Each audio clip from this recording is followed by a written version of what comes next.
ఇవాళ కాంగ్రెస్ పార్టీని చైతన్యం చేయడానికి రేవంత్ రెడ్డి బలాన్ని ప్రాణం పోయటానికి ఇవాళ ఆయన పని కట్టుకున్నట్టుగా అవుపడుతుంది ప్రజలకు. ఆ ఇద్దరి మధ్యలో పడకే కదా ఆయన బయటకు వచ్చాడు. ఇప్పుడు రేవంత్ రెడ్డి అధిష్టానం రాహుల్ గాంధీ చెప్పినట్టుగా పని చేయట్లేదు, వాళ్ళు ఉన్నటువంటి బైలాస్కి అనుగుణంగా పని చేయట్లేదు అనేది కదా మీరనేది. ఇద్దరు కలిసి పని చేస్తున్నారంటారా? అవును. ఎట్లా అంటే మీకు చెప్తా. ఆయన ఛానల్లో ఒక బీసీ ప్రతినిధులతో నేను ముఖ్యమంత్రిని కలుస్తా, ఒకసారి వెనక్కిపోయి చూసుకు మల్లన్న ఆయన అర్థం కావాలి, చింతపండు నవీన్ గారికి అర్థం కావాలి. మీ ఛానల్లో మీరు ఒకరోజు నాతోని చర్చ పెట్టుకుంటూ ఆ చర్చ నడుపుతూ 8 గంటలకు డేబిట్లో పెట్టుకుని ఆయన ఏం చెప్తాడు, నేను ముఖ్యమంత్రి కాడికి పోతున్నా బీసీ సమస్యల మీద, నాతో ఎవరు వస్తారో రండి బీసీ ప్రతినిధులని ఇప్పుడు మాట్లాడటం. ఉదయం 8 గంటకి ఎమ్మట 11 లోపల పోయి రేవంత్ రెడ్డిని కలవటం, రహస్య చర్చలు నడవటం. ఇది నిజం చెప్తున్నా, నేను అబద్ధం చెప్తలేను. ఇది ఎప్పుడు జరిగింది? ఇది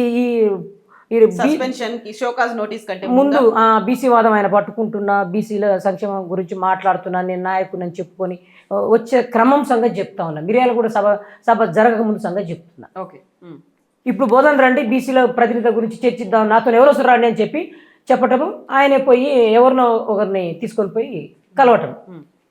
ఇది కదా నీ బీసీ వాదం. బీసీల గురించి మాట్లాడుతున్నా, బీసీల చర్చ చేస్తున్నా, నాయకులు చేస్తున్నా అని చెప్పి నువ్వేం ముఖ్యమంత్రి పోయి కలిసి వచ్చినావు. ఇది ప్రజల గుడ్డోళ్ళ కులగణన జరుగుతున్న సమయం కదా, కులగణనకు సంబంధించి ఉన్నటువంటి అనుమానాలు కావచ్చు, ఏ అంశాల మీద ఫోకస్ పెట్టాలి అనే దాని మీద వెళ్ళి మాట్లాడి ఉండొచ్చు కదా. ఇప్పుడు ఓసీలకు రిజర్వేషన్లు ఇచ్చినారు, ఈడబ్ల్యూఎస్ రిజర్వేషన్లు 10% వచ్చినాయి. ఎక్కడ కులగణన చేసి తిరుమల మల్లన్న గారు తెలుసుకుని మాట్లాడాలి. ఫస్ట్ జనగణన ఎక్కడ జరిగింది? భారతదేశంలో ఏమైనా జరిగిందా? దేశవ్యాప్తంగా 10% రిజర్వేషన్లు, ఈడబ్ల్యూ రిజర్వేషన్లు అమలైనవి. ఎక్కడ కులగణన ఆధారితంగా చేసినటువంటి చరిత్ర? పోనీ ఏమైనా వాళ్ళకి ఏమైనా కమిషన్లు ఉన్నవా? సంచార జాతులకు 2006 నుంచి 1949లో అనంతాశిమయం గారు కమిషన్ ఉన్నది. అది దేనికి అనంతాశిమయం కమిషన్ వేసారు? 1947లో స్వాతంత్రం వచ్చిన తర్వాత 49లో సంచార జాతులు, డిఎన్టీలు, క్రిమినల్ ట్రైబల్స్ సిటీ యాక్ట్ ఎదుర్కొన్న వాళ్ళకు కమిషన్ వేసినారు. మొదటి కమిషన్ చెప్తున్నా. బీసీలలో ఉన్నటువంటి ఈ బిడ్డలకు నువ్వు చెప్తున్నావు కదా, బీసీల అభిమానము, రాజకీయ చైతన్యము, హక్కుల గురించి మాట్లాడతా అని మన మిత్రుడు మన వేదికగా ఐడ్రీమ్ ఛానల్ వేదికగా రాజకీయంగా మాట్లాడిపోయినాడు కదా. మరి 49లో నువ్వు కనుక చదువుకున్న విద్యావంతునిగా మాట్లాడుతున్నాను మిత్రుని కూడా అన్నాడు. నువ్వు చదువుకున్న విద్యావంతునివైతే నీకు తెలుసు కదా, బ్రిటిష్ గవర్నమెంట్ 1871లో సిటీ యాక్ట్ తెచ్చింది, ప్రజలను బయటికి వెళ్ళగొట్టింది ఈ డిఎన్టీ సంచార జాతులను. దాని మీద ఆ స్వాతంత్రం వచ్చిన తర్వాత బీసీలలో ఉన్నటువంటి ఎంబీసీ అనే కులాల గురించి, ఓబీసీలో ఉన్నటువంటి సంచార జాతుల మీద ఆయన అనంతాశిమయం గారు 2 సంవత్సరాలు బ్రిటిష్ గవర్నమెంట్ వేసినటువంటి సిటీ యాక్ట్ను చదివి 49లో వేస్తే 1952లో వీళ్ళను క్రిమినల్స్ అనొద్దు, ఎక్స్ క్రిమినల్స్ అనాలని ఆయన అన్నాడు. ఎక్కడికి పోయింది నీ విద్యావంతుని మాటలు? ఏ రేవంత్ దగ్గర పోయి నువ్వు దాచినావు అంటున్నా ఈ పదాలను అడుగుతా ఉన్నా నేను. ఎన్ని కమిషన్లు ఉన్నాయి ఓబీసీలకు? మండల్ కమిషన్, నువ్వు విద్యావంతుని కదా, మండల్ కమిషన్ రిపోర్ట్ నువ్వు చదవాలి కదా. ఏముందో చెప్పు, ఏమన్నా చెప్పి ఈ కులాలను కలిసినటువంటి చరిత్ర నీకున్నదా? మళ్ళీ ఇంకొక వెనక్కి పోయి చెప్తున్నా మీరు రిజర్వేషన్లు అనే పదాల గురించి వస్తే, ఓసీలకు రిజర్వేషన్లు ఇచ్చినప్పుడు ఎక్కడ పోయినావు? నీ ఛానల్ ఎక్కడ పోయింది? నువ్వు ఎక్కడ పోయినావు అంటున్నా. ఇవాళ మాట్లాడుతున్నావు. ఓసీలకు ఎప్పుడు ఈడబ్ల్యూఎస్ రిజర్వేషన్లు ఎప్పుడు వచ్చినాయి? నువ్వు ఎమ్మెల్సీ కాకముందుకు వచ్చినాయి కదా, ఎన్నికలు కాకముందుకు వచ్చినాయి కదా. మరి ఇవాళ మాట్లాడుతున్నావేంది? ఇవాళ గుర్తొచ్చిరా నీకు బీసీలు అంటే? ఏంది నీ వాదము? ఏం చేయాలనుకుంటున్నావు? బీసీలను నువ్వు బడుగు బలహీన వర్గాలను ఎక్కడికి పంపాలనుకుంటున్నావు అంటున్నావు. నేను ఎక్కడ అణచివేయాలనుకుంటున్నావు? ఇవాళ నువ్వు మిర్యాల కూడా సభ పెట్టి ఎవరెవరిని మాట్లాడించినావు? ఈ సమాజం, బీసీ సమాజము, బీసీలో ఉన్నటువంటి రాజకీయ నాయకత్వము అమాయకులు అనుకుంటురా మీరు? బీసీల నాయకత్వం చూస్తూ ఉంది, బీసీ విద్యావంతులు చూస్తూ ఉన్నారు, బీసీ మేధావులు చూస్తూ ఉన్నారు. మళ్ళీ చెప్తా ఉన్నా, నువ్వెవరో చిరంజీవులు పెట్టుకొని తిరుగుతున్నావు, సంతోషం, ఓకే. ఐఏఎస్ మాజీని పెట్టుకొని ప్రయాణం చేసినారు, మేము కాదనము. హక్కుల గురించి మాట్లాడాలి. మరి హక్కులలో కాంగ్రెస్ పార్టీ ఎన్నికల్లో ఇచ్చినటువంటి వాగ్దానం ఏమైంది అంటున్నా? 420 హామీలు, మహిళలకు 2500 రావాలన్నా ఎన్నడూ మాట్లాడినావు నువ్వు? సో ఇప్పుడు 420 హామీల గురించి, 6 గ్యారంటీ స్కీమ్ల గురించో, ప్రభుత్వం అమలు చేస్తా అన్న హామీల గురించో ఫైట్ చేయడానికి ప్రతిపక్షం ఉంది. నేను ఒక బీసీ బిడ్డగా, బీసీ ప్రతినిధిగా స్థానిక సంస్థల్లో 42% రిజర్వేషన్ కోసం నేను పోరాడతాను అనే మాట ఆయన చెప్తున్నారు కదా. అక్కడ ప్రతిపక్ష బాధ్యత, ఇది నా బాధ్యత. ఎన్నికల ముందు ప్రతిపక్షం నేనే అని చెప్పినావు కదా. ఇదే వేదికగా మాట్లాడుతున్నా. నేను మళ్ళీ గుర్తు చేస్తా ఉన్నా, నేను నీకంటే సీనియర్ని రాజకీయాల్లో, ఉద్యమాల సీనియర్ని. ఇప్పుడు కాదు, 92 నుంచి నేను ఏఎస్ఎఫ్ ఉద్యమాల నుంచి వచ్చిన బిడ్డని, 1992 నుంచి. మరి నువ్వు ఎప్పుడు వచ్చినావో రాజకీయాలకు, ఈ వేదికకు వచ్చినావు నాకు తెలియదు, కానీ నీవు ఆత్మవిమర్శ చేసుకో. నేను 92 ఉద్యమాల నుంచి వచ్చి ఏఎస్ఎఫ్ ఉద్యమాల నుంచి పనిచేస్తూ బహుజనవాదము కాంచనం గారికి భోజనం పెట్టుకుంటూ తిరిగి వచ్చిన నేను చాలా ఉద్యమాల నుంచి నన్ను గుర్తుపడతారు నాయకులు. నేను అందరినీ గౌరవిస్తాను, నేను అందరినీ గౌరవించడం నేర్చుకున్నాము. నాకు బహుజనవాదము కమ్యూనిస్టు వామపక్ష భావజాలం నాకు ఏం నేర్పిందనంటే, ఎవరైతే మన హక్కుల కోసము, మన బడుగు బలహీన వర్గాల కోసము 180% ఉన్నటువంటి ఈ యొక్క ప్రజల కోసం, హక్కుల కోసం ఎవరైతే మాట్లాడినటువంటి గొంతులను గౌరవించుకునే ఆలోచన నేను వామపక్ష భావజాలం నుంచి నేర్చుకొని వచ్చిన, కాన్శీరాం బహుజన వాదు నుంచి నేర్చుకున్న, గౌరవ మందకృష్ణ మాదిగా సామాజిక ఉద్యమ నేపథ్యం నుంచి నేర్చుకొని వచ్చిన, ఇవాళ ఆర్ కృష్ణయ్య గారు బీసీ జాతీయ అధ్యక్షుడి నుంచి నేర్చుకొని వచ్చినాం. అందరినీ గౌరవించడం నేర్చుకొని వచ్చినాం. ఇక నువ్వు ఎవరిని ఎక్కడ గౌరవించడం నాకైతే అర్థం కావట్లేదు. ఇప్పుడు వాటి బడుగు బలహీన వర్గాల వాయిస్ గా తీన్మార్ మల్లన్న మీకు కనిపించట్లేదు? ఎక్కడ నువ్వు పొద్దునట్లేస్తే నీ సస్పెన్షన్ కాకముందుకు, నువ్వు సభలు స్టార్ట్ చేసే ముందు నువ్వు పెట్టినటువంటి ఆ పదాన్ని పేరు పెట్టింది నేను. మీరు అడుగు, మీ అన్నని అడుగు, మళ్ళీ చెప్తా ఉన్నా, మీ వెంకటేష్ అన్నని అడుగు. మీ వెంకటేష్ అన్న గుండెల మీద చేసుకొని మాట్లాడవను. మీ వేదికను, మీ ఏదైతే మీరు పెట్టినటువంటి బీసీ రాజకీయ వేదిక ఏదైతే పెట్టిర్రో, ఆ పేరు పెట్టడంలో నిమ్మల వీరన్న పేరు చెప్పినటువంటి పేరుని చైతన్య వేదిక అని చెప్పింది నేను. మీ అన్నని అడుగు. ఏ రాత్రి అయితే మీ వెంకటేష్ అన్నతోని నువ్వు ఎవరైతే పెట్టినటువంటి జనార్దన్, వీళ్ళిద్దరి మధ్యన కూర్చొని చైతన్యం పెట్టమని చెప్పినటువంటి రాజకీయ చైతన్య వేదిక పెట్టమని, రాజకీయం అని పెట్టమని ఎవరో అయితే నిమ్మల వీరన్నని తెలుసుకొని చెప్తున్నా, మేనని అడగని చెప్తా ఉన్నా. ఈ ఐడ్రీమ్ సాక్షిగా ఆ పేరు చెప్పింది నిమ్మల వీరన్న చెప్తున్నా. పేరు సజెస్ట్ చేశారు, కానీ మిమ్మల్ని మాత్రం పరిగణలోకి తీసుకోలేదా? సమావేశాలకి వాటికి మీటింగ్లకి పిలవట్లేదా? కాదు, మిర్యాలగూడ సమావేశానికి నాకు ఆయన వేసిన పోస్టర్లో ఆయన రాతలు అర్థమైనవి. ఆయన క్రమం, ఆయన వేసే క్రమం, ఆయన ఏ పదాలతో పోయినాడో నాకు అర్థమైంది. ఏ నాయకులను పెట్టుకొని నువ్వు వచ్చినావో అర్థమైంది. మేమేందనంటే, ఇవాళ ఎస్సీ ఎస్టీ బీసీ మైనార్టీలల్లా వెనకబడ్డటువంటి సామాజిక ఎవరున్నారు, రాజకీయ హక్కులు ప్రాథమికంగా ఈ యొక్క రాజ్యాంగ హక్కులు ఏ సమాజానికైతే అందలేదు, వాళ్ళను ముందు మనం గుర్తించాల్సిన అవసరం ఉంటుంది. వాళ్ళ హక్కుల కోసం మాట్లాడాల్సిన అవసరం ఉంటుంది. వాళ్ళు అయితే నష్టపోయారు వాళ్ళు కదా, విద్య లేని వాళ్ళు ఎక్కువ మంది కదా, వీధులలో అడక తినటోళ్ళు ఎక్కువ కదా, గుడి మెట్ల కాడ ఉంటురు కదా, గుడిలో నైవేద్యం తినేటోళ్లకు రిజర్వేషన్లు వచ్చినాయి కదా. మరి ఆ గుడి మెట్ల చెప్పుల కాడ ఉన్నటువంటి సంచార జాతుల గురించి నువ్వు మాట్లాడనప్పుడు, నీ గొంతు లేనప్పుడు, ఆ నాయకత్వాన్ని నీ పోస్టర్లో వేయనప్పుడు, ఆ నాయకత్వాన్ని నిలబెట్టి నువ్వు ఉన్నప్పుడు ఈ సమాజానికి పరిచయం చేయనప్పుడు ఎట్లా నువ్వు బీసీ నాయకులు అవుతావు? ఇప్పుడు ఆయన చెప్పినటువంటి 135 కులాల్లో సంచార జాతులు లేవా అందులో? అదే అడుగుతున్నా, ఈ వేదికగా అడుగుతా ఉన్నా. మననే ఒక ఛానల్లో చెప్పిన, ఏందయ్యా బాబు మిత్రమా, సోదర మిత్రమా, బీసీల గురించి మాట్లాడుతూ ఉన్నావు. మరి మహిళల గురించి బీసీ మహిళలే కదా కాంగ్రెస్ పార్టీ మోసం చేసింది కదా, బాకీ పడ్డది కదా 2500 రూపాయలు మహిళలకు మేజర్గా. లంక బిందెల సీఎం నువ్వు ఎట్లా కాపాడుతావా అని అడిగినా. ఇప్పుడు బీసీ మహిళలకు మోసం అంటున్నారు. లేటెస్ట్ గా అనౌన్స్ చేసినటువంటి ఎమ్మెల్సీ దాంట్లో విజయశాంతి ఉంది కదా, తను బీసీ మహిళగానే తెలంగాణకు చెందినటువంటి. అంటే ఒక వ్యక్తి బీసీల అనేది 56% అనేది వాస్తవము. ఈ లెక్కలలో తగ్గించిరని ఆయన సోదరుడే చెప్తుండు, ఆయన మిత్రుడే చెప్తుండు, లంక బిందెల సోదరుడే చెప్తుండు.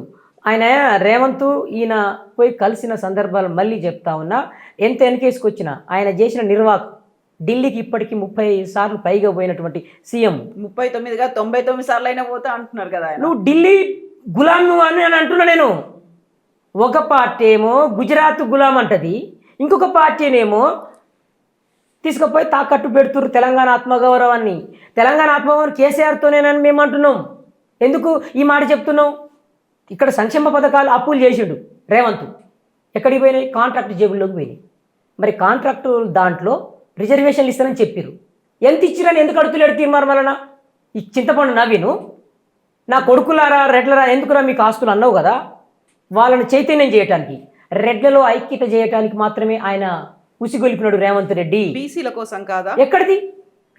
రెడ్లే సీఎం అంటుండు. ఈ 5 సంవత్సరాలు రేవంత్ రెడ్డి ఏమంటుండు అంటుండు. ఈ అర్థము పిచ్చోళ్ళ జనమేమన్నా బీసీ కుల సంఘాలు పిచ్చోళ్ళ? అగ్రకులాలకు చెందినటువంటి లాస్ట్ సీఎం రేవంత్ రెడ్డి అవుతారు అనే మాట. ఇప్పుడు వాళ్ళని ఏకం చేయడానికి బీసీలని ఏం చేసిండని రేవంత్ రెడ్డిని ఇంకా 5 సంవత్సరాలు కొనసాగుతుందని అడుగుతున్నా. మళ్ళీ చెప్తా ఉన్నా ఈ వేదికగా, వాళ్ళ ఎమ్మెల్యే మన పథకాలు డుమ్కి కొట్టిని అన్నాడు. ఒక దవడగురు జరిచిండు రేవంత్ని ఆ మాటని. బుద్ధి రావద్దు నీకు? మన పథకాలు డుమ్కి కొట్టిని అన్నాడు మునుగోడు ఎమ్మెల్యే గారు. ఇంకేం కావాలరా, వాడు బ్రోకర్ రా అన్నాడు, లంగారా అన్నాడు. ఈ లాగుల తొండలోడే సీఎం రా అని చెప్పిండు. వాడిని జరుస్తున్నాడు చెంబలు. నువ్వేవడరా వాడిని వీడిని అనుకుంటా నువ్వు వాడు వీడంటానికి? ఎవరిని చైతన్యం చేస్తున్నావు? రెడ్లను చైతన్యం చేస్తే నువ్వు కాదా? బీసీలు చైతన్యం చేస్తే మళ్ళీ అడుగుతా ఉన్నా ఈ వేదికగా, ఈ ఐడ్రీమ్ వేదికగా, అందరూ పిచ్చోళ్ళు ఎవరు లేరు, కుల సంఘాలు ఎవరు మద్దతు లేదు ఆయనకు. 2-3 తాబేదారులను పెట్టుకొని నువ్వు పోతున్నావు. మళ్ళీ చెప్తా ఉన్నా రెడ్లను ఐక్యం చేయటానికి ఇవాళ రెడ్ల నా కొడుకులారా అని నువ్వు ముందుకు పోతా ఉన్నావు. అనగానే ఏం జరిగింది? అక్కడి నుంచి ఒక వ్యక్తి అని క్రియేట్ చేయబోయారు. ఎవరో యూట్యూబ్ ఛానల్ లెక్క ఉంటారు కదా పేర్లలో, ఆయన మాట్లాడే మాటలలో ఒక కామెంట్ వీళ్ళే పెట్టించిర్రా అనేది ఇవాళ ప్రజలు ఆలోచించాలి, ఉద్యమకారులు ఆలోచించాలి, విద్యావంతులు ఆలోచించాలి. మేము వేదిక చెప్తాను గుర్తు చేస్తా. ఈయన అనగానే మిర్యాలు కూడా ఒక మాట అనగానే, రెడ్ల నా కొడుకు అనగానే అక్కడి నుంచి వచ్చినట్టుగా మరి ఎవరితో మీరు పెట్టించిర్రు, ఇది రాజకీయ వేదిక అనుకుంటున్నా నేను. ఆయన క్యూ న్యూస్లో బీసీలందరూ మీ ముంగల మహిళ, మీరు కవితక్క గారు, మీకు ఇంకో ఉద్యమ కవితక్క ఉంది, మళ్ళీ మీరు ఈ సమాజాన్ని, రాజకీయ నాయకత్వాన్ని, ఇంకొక అందరి నిజ స్వరూపాన్ని ఈ ప్రజల ముందు ఉంచేటువంటి అక్కగా మీకు ఒకటి చెప్తున్నా, దృష్టి అనొద్దు అంటున్నా, క్షమించండి అనొద్దు, ఆ భాష చెప్తా ఉన్నా. మూత్రము బీసీలందరూ మా మూత్రము ఉచ్చదాగండ్రా అని చెప్పి ఒక కామెంట్ ఆయన మాట్లాడే మాట్లాడినప్పుడు పెట్టిరు. ఇది ఎవరు పెట్టిరు నాకు తెలుసు, ఉద్యమకారులకు తెలుసు, విద్యావంతులకు తెలుసు, ఉద్యమకారులకు తెలుసు, సర్వజనులకు ఉన్న 4 కోట్ల పైబడి ఉన్నట్టు తెలంగాణ వాదులకు చూస్తున్నటువంటి అందరికీ అర్థం. ఎవరు పెట్టించిర్రో అనేది, ఎవరిని బలం చేకూర్చాలని, ఎవరిని రెచ్చగొట్టాలని అట్నుంచి ఫస్ట్ అన్నమాట నువ్వే. రెడ్లను నా కొడుకులారా అన్నది నువ్వే వేదిక నుంచి. తర్వాత దానికి నువ్వు మాట్లాడుతూ తెల్లారి 2 రోజుల తర్వాత బీసీలందరూ మా ఉచదాగాలన్నట్టు రెడ్లు పెట్టించినట్టుగా ఒకటి క్రియేట్ చేసినట్టుగా అవపడతా ఉంది. నాకు అవపడుతుంది అంటున్నా. నేను ఇప్పటోని గాను. నేనేమో మనీ మీడియం మాఫియాతోని రాజకీయాలు చేయాలని రాలే, ఏ సమాజాన్ని హక్కులను కాలరాయాలని రాలే నేను. మళ్ళీ చెప్తా ఉన్నాను, ఇక్కడ చాలామంది చిరంజీవి లాంటి, పవన్ కళ్యాణ్ లాంటి, కాన్షిరాముల మారిసు కాన్షిరాములు ఎంతోమంది ఉద్యమకారులతో నేను నిలబడి పనిచేసినటువంటి చరిత్ర నాకుంది. నేనేమో సామాన్యంగా చెప్తలే ఈ మాట, నేను ఉత్తగా నా నోటి పదాల నుంచి రావట్లేవు. నేనేమంటున్నా, రెడ్ల నుంచి ఒక కామెంట్ వచ్చింది, ఆ తర్వాతనే నేనన్నా అనేది క్రియేట్ చేయబోతుండు. మళ్ళీ తిరుమల మల్లన కూడా అన్నాడు, రెడ్లు మా ఉచ్చ తాగాలన్నట్టు మాట్లాడాడు తిరుమల మల్లన కూడా. దానికంటే ముందు వాళ్ళు అన్నారు కాబట్టి నేను అన్నా అనేది క్రియేట్ చేస్తున్నారు. అంటే ఎవరెవరికి పంచాయలు ఇంకోటి వేదికగా ఏమన్నాడు, మారణ హోమం జరగాలంటుండు. నిన్న మీకు ఛానల్లో విన్నా. రక్తపాతం ఏంది అంటే బీసీలు కనుక ఉద్యమించి ముందుకు వస్తే వాళ్ళు పైకి రావడం, లేకుంటే వాళ్ళు పదవుల్లో ఉండడం అగ్రకులాలకు ఇష్టం ఉండదు కాబట్టి చంపిస్తారు అనే ఒక మాట చెప్తున్నారు ఆయన. పొరపాటు. ఇప్పుడు జరిగేది ఎక్కడున్నావు నువ్వు ఎక్కడికి పోతున్నావు? మహబూబ్ నగర్ పోయినావు, ఇది రెచ్చగొట్టేది కాదా? మహబూబ్ నగర్ వచ్చినావు, బిల్లల తక్కువ ఉపయోగించుకుంటున్నావు. అంటే వాళ్ళ ఉద్యమాన్ని నువ్వు క్రెడిట్ చేసుకోవాలని ప్రయత్నం చేస్తా ఉన్నావు. మరి ఆర్కృష్ణ ఎందుకు వేదిక చూపిస్తలేవు? ఇంకొక జాజుల శ్రీనివాస మిత్రుడు ఆయన ఎందుకు చూపిస్తలేవు? కవితక్క వచ్చినాక, గౌరవ కవితక్క గారు ఎమ్మెల్సీ వచ్చిన తర్వాత బీసీ వాదాన్ని ఆమె డెడికేషన్ కమిషన్ కాడ తీసుకుపోయింది. నల్గొండలో సమావేశం పెట్టినప్పుడు ఆమె బీసీల హక్కుల గురించి అన్ని కులాలను వరుసపెట్టి మాట్లాడిపించింది. ఆ తర్వాతనే తిరుమల మల్లన ఒక వేదికగా బయటకు వచ్చిండు. అప్పటిదాకా రాలే.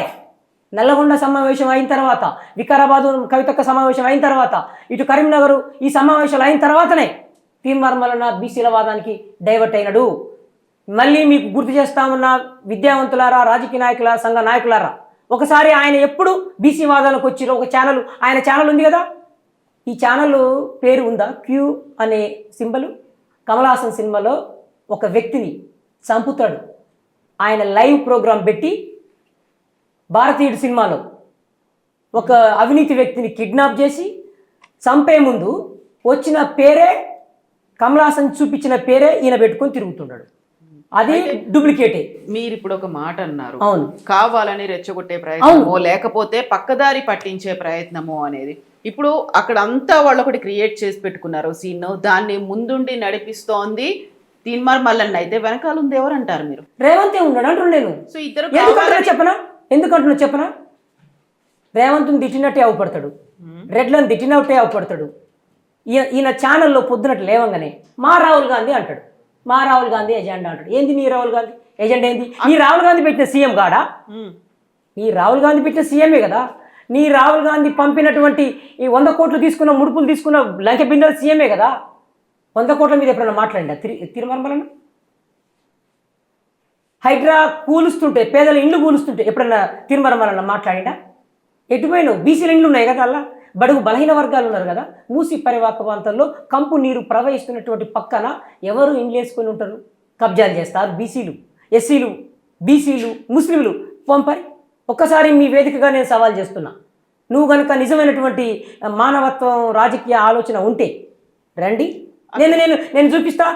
కవితక్క గారి మీరు TV9లో ఒక 12-15 సంవత్సరాలు చేసిన చరిత్ర మీకున్నది. ఆయన నేను సందర్భంగా చెప్తున్నా, నీకు గనక ఓపుకుంటే నువ్వు ఛానల్ వేసుకోరా, నీ ఐడ్రీమ్ ఛానల్ తీసుకొని నేను బయటకు వస్తా, డెబ్యూట్ చేద్దాం. ఎక్కడ? మూసి పరివాహక ప్రాంతాల్లో ఎంతమంది ఓసీలు ఉన్నారు, సంపన్నులు ఉన్నారు? మూసి పరివాహక ప్రాంతాల్లో ఎంతమంది ఎస్సీ, ఎస్టీ, బీసీ మైనార్టీలు ఉన్నారు? ఒకసారి నేను సవాల్ చేస్తున్నా. అక్కడ తీన్మార్ మల్లన్న చాలా క్లియర్గా ఒక మాట చెప్తున్నారు, కాంగ్రెస్ పార్టీ కులగణన చేపడతామని చెప్పింది రాహుల్ గాంధీ నుంచి, ఆ మాట వచ్చింది కాబట్టి నేను కాంగ్రెస్ పార్టీలో జాయిన్ అయ్యాను అనేది ఒక మాట. దీంతో పాటుగా 42% రిజర్వేషన్లని స్థానిక సంస్థల్లో కల్పిస్తామన్నారు. అదే ఎజెండాగా, అదే ఫోకస్తో నేను పనిచేస్తాను, అందరినీ ఏకం చేస్తాను. సమస్యలు ఏమైనా ఉంటే ప్రతిపక్షాలు చూసుకుంటారు. ఆయన ఏకం చేయాలంటే ఆల్రెడీ కాంగ్రెస్లో ఉన్న మీ PCC అధ్యక్షుని ఎమ్మడి పెట్టుకుని తిరగండి అని చెప్తున్నా. ఫస్ట్ మహేష్ కుమార్ గౌడ్ని, ఫస్ట్ నువ్వు బీసీ వాది అయితే ఒక గౌడుని అసహించుకుంటున్నావు నువ్వు. నీ పక్కన ఉన్నటువంటి ఇంకొక మీ పెద్దన్న మున్నూరు కాపు బిడ్డ PCC అధ్యక్షుడు ఎప్పుడో అయినాడు, పెద్ద వ్యక్తి హనుమంతన్న ఎటుపోయినాడు? నీ వేదికలో ఉన్నాడా? మదియాస్కి గౌడు నీ వేదికలలో ఉన్నాడా? నీ పక్క నువ్వు ఉన్న పార్టీ వ్యక్తులనే నువ్వు గౌరవించినప్పుడు ఎక్కడుంది బీసీ వాదం అంటున్నా నేను. బాగా ఇది విద్యావంతులు ఆలోచిస్తారని కోరుకుంటున్నా. రాజకీయ మేధావులు కూడా ఆలోచించాలి ఈ పదాన్ని.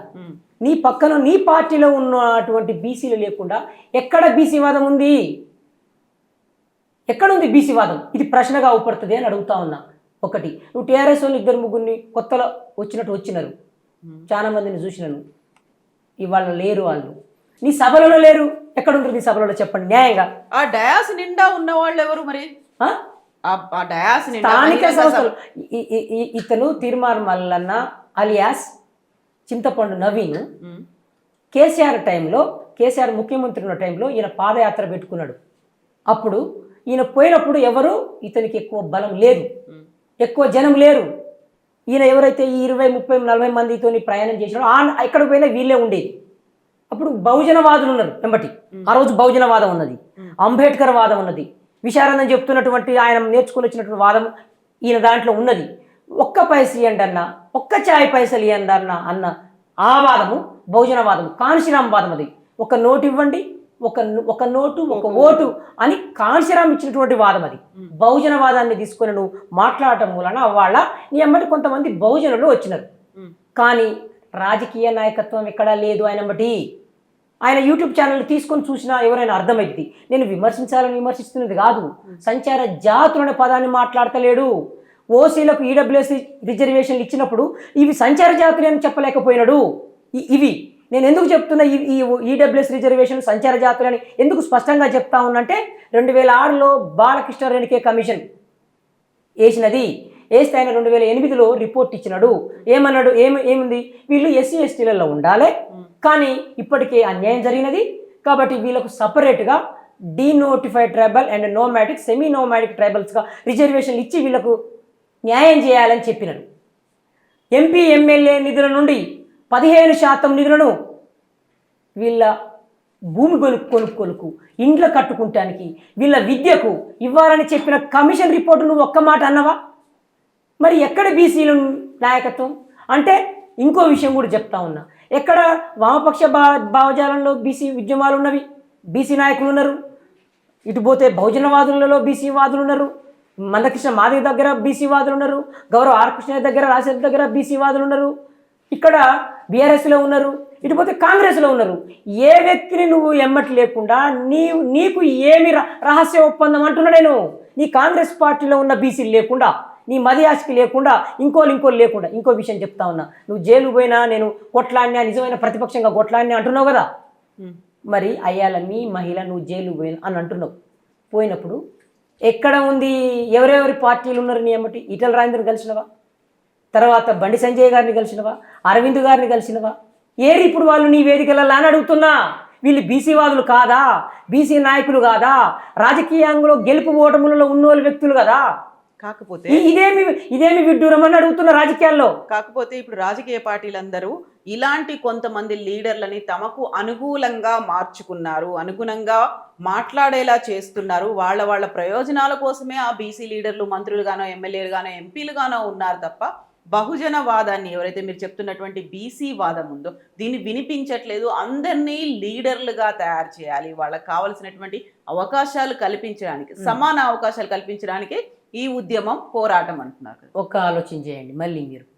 మీరు పెద్దమ్మ మంచి ప్రశ్న అడిగినారు, ఆయనకు కూడా అర్థం అవుతుందని అనుకుంటా.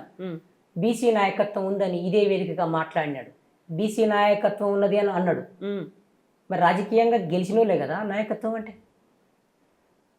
బీసీ ఉద్యమము ఉన్నది, బీసీ నాయకత్వం నేను లేదంటున్నా.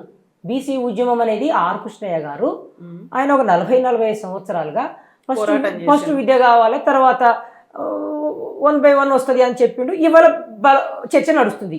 కులగణన సమయం వచ్చింది కాబట్టి వస్తూ ఉంది. ఈ కులగణన ఎవరు చేసిర్రు? రాజకీయ పార్టీలు చేస్తాయి, రాజకీయ పార్టీలు చేస్తున్నాయి అంతే. బీజేపీ రాజకీయ పార్టీ, కాంగ్రెస్ రాజకీయ పార్టీ. కేంద్రంలో వాళ్ళు చేయాలి, ఇక్కడ వీళ్ళు చేయాలి. నేను ముందే చెప్పిన, ఓసీలకు రిజర్వేషన్లు ఇచ్చినప్పుడు ఎక్కడ కులగణన జరగకుండా రిజర్వేషన్లు వచ్చినాయి. ఇది లేదా నీకు? మాట లేదా? నువ్వు విద్యావంతులు కదా, ఇది అడుగుతలేవు. 2, నువ్వు రాజకీయంగా ఉన్నటువంటి వాళ్ళను పక్కకి నెట్టి నువ్వేం నాయకత్వం చేయగలుగుతావు? అంటే నువ్వు ఫెయిల్ అయినట్టే కదా. ఇప్పుడు దీన్ని బట్టి నువ్వు లేనట్టే కదా. నువ్వు అన్న మాటల్లో అర్థం ఉంది. నువ్వు రాజకీయం నాయకులు లేకుండా బీసీ వాదం ఉందంటున్నావు, బీసీ నాయకులు ఉండరంటున్నావు. నాయకత్వం లేదు అని నేను అంటున్నా. ఉంటే రాజకీయ నాయకత్వం ఉంటే దేవేంద్ర గౌడ్ గారు బీసీ పార్టీ పెట్టినాడు. బీసీ అతను బలమైనటువంటి ఓడి బ్యాంకు ఉన్నటువంటి గౌడు సామాజిక వర్గం నుంచి వచ్చినప్పుడు పార్టీ పెట్టినాడు. పార్టీ తీసుకుపోయి చిరంజీవి దాంట్లో మెర్జ్ చేసినాడు. కాసాని జ్ఞానేశ్వరు పార్టీ పెట్టినాడు. ముదిరాజు సామాజిక వర్గము ఆయన పార్టీ పెట్టినాడు. ఆయన పార్టీ తీసుకుపోయి మెర్జ్ చేసినాడు. నారగోని గారు రాజ్యాధికార పార్టీ పెట్టినాడు. ఆయన సైలెంట్గా వ్యక్తిగతంగా నిలబడి పనిచేస్తున్నాడు. ఇట్లా బీసీ పార్టీ ఉన్నవి, విద్యార్థి సేన పార్టీలు ఉన్నవి.